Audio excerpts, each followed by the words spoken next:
Have you ever wondered why it's so easy to love others, but so hard to love ourselves? It's a question that's been on the minds of many, and it's a conundrum that isn't easily solved.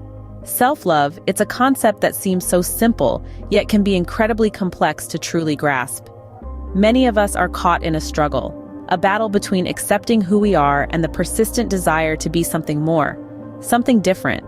This struggle can often leave us feeling drained, unfulfilled, and even unlovable. But here's the truth. Self-love is not just about accepting ourselves. It's about embracing our strengths, our flaws, our quirks, and everything that makes us uniquely us. It's about understanding that we are enough, just as we are. Self-love plays a crucial role in our personal growth and happiness. It is the soil from which confidence, resilience, and authentic happiness blossom. Remember, the journey to self-love begins with understanding its worth. So where does self-love stem from? It's not about vanity or selfishness, but rather about self-respect and self-care. Delving into the origins of self-love, it's crucial to understand that it's deeply intertwined with our sense of self-esteem and self-worth. These elements are not born overnight, but cultivated over time, like a garden that requires constant nurturing and care. When we plant the seeds of self-love, we're planting seeds of acceptance, kindness, and respect towards ourselves. Just as a tree needs sturdy roots to grow tall and strong, our mental health requires the deep roots of self-love. It is the base from which our self-esteem flourishes, our self-worth expands, and our mental health thrives. It's the life force that allows us to navigate through life's challenges with resilience and grace. Without self-love, we are like a tree without roots, vulnerable and unstable, unable to withstand the storms that life throws our way. Indeed, self-love is the foundation of a healthy mind and soul. Now, you might be wondering, how do you cultivate this elusive self-love? Well, darling, I'm here to tell you it's like tending a beautiful garden. It requires daily care, attention, and most importantly, patience. First, consider the power of positive self-talk. Just as you would whisper sweet encouragements to a budding flower, so too should you speak kindly to yourself.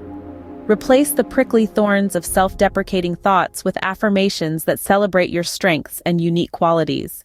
Say it with me now, I am worthy, I am enough. Secondly, setting boundaries is akin to building a protective fence around your garden. It safeguards your space, your energy, your peace. You have the right to say no when things don't serve you, and yes to the things that fill you with joy and purpose. Now let's talk about self-care. It's the equivalent of watering and nourishing your garden.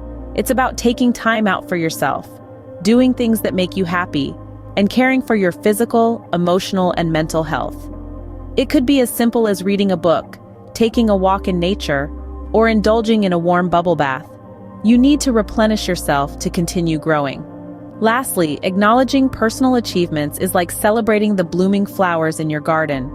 No matter how small, every step forward is a victory. So take a moment to pat yourself on the back for the progress you've made. Every flower that blooms, every fruit that ripens, is a testament to your resilience and strength. Cultivating self-love is a process, just like nurturing a garden. It takes time, patience, and a whole lot of love. But once you start, you'll see the fruits of your labor, a beautiful, thriving garden that is your self-love. So let's pick up our gardening tools, roll up our sleeves, and get down to the beautiful work of nurturing our inner garden. Remember, self-love is not a destination, but a journey of constant growth. What happens when we start to love ourselves, you ask? Well, just like a well-tended garden bears beautiful flowers, our minds blossom when we nurture them with self-love. It's like a ripple effect. Imagine a pebble dropping into a still pond. The initial splash is the act of self-love, and the ripples that follow are the benefits. The first ripple is improved mental health. Self-love helps us create a positive inner dialogue, reducing stress and anxiety. The second ripple is increased happiness. When we love ourselves, we naturally feel more content and satisfied. The third ripple is better relationships. With self-love, we set boundaries that foster healthier interactions with others. We become more understanding, patient, and kind. The final ripple is enhanced resilience. Self-love equips us with the strength to bounce back from life's challenges. When you love yourself, you empower yourself to live your best life. So let's continue to nurture that inner garden with love. So, let's take a moment to reflect on what we've learned today. In the labyrinth of life, the journey towards self-love can often be the most challenging, yet the most rewarding. Today, we've delved into the depths of this profound concept, exploring its roots, understanding its cultivation, and appreciating its power.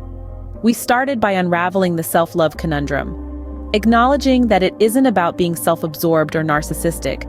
Instead, it's about embracing ourselves wholeheartedly, with all our strengths, weaknesses, successes, and failures. It's about acknowledging our worth and not letting the world define it for us. We then journeyed to the roots of self-love, understanding that it's deeply intertwined with self-awareness and self-acceptance. It's about acknowledging our emotions, understanding our desires, and accepting our imperfections. It's about creating a space within us that is nurturing, forgiving, and empowering. Then, we ventured into the art of cultivating self-love. We discovered that it isn't a one-time event, but a continuous process. It involves setting boundaries, practicing self-care, and nurturing positive self-talk. It's about replacing the inner critic with an inner cheerleader, and reminding ourselves that we are enough, just as we are. Finally, we explored the power of self-love. We learned that it not only boosts our self-esteem and confidence, but also enhances our relationships and overall well-being.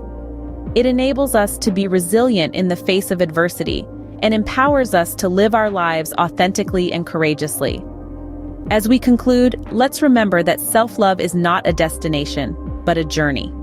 It's a path that we choose to walk every day, nurturing our inner garden with love, respect, and kindness. It's about celebrating our uniqueness, rejoicing in our individuality, and blossoming into the best version of ourselves. Remember, the journey to self-love is a personal one. Take your time, be gentle with yourself, and remember, you are worth it.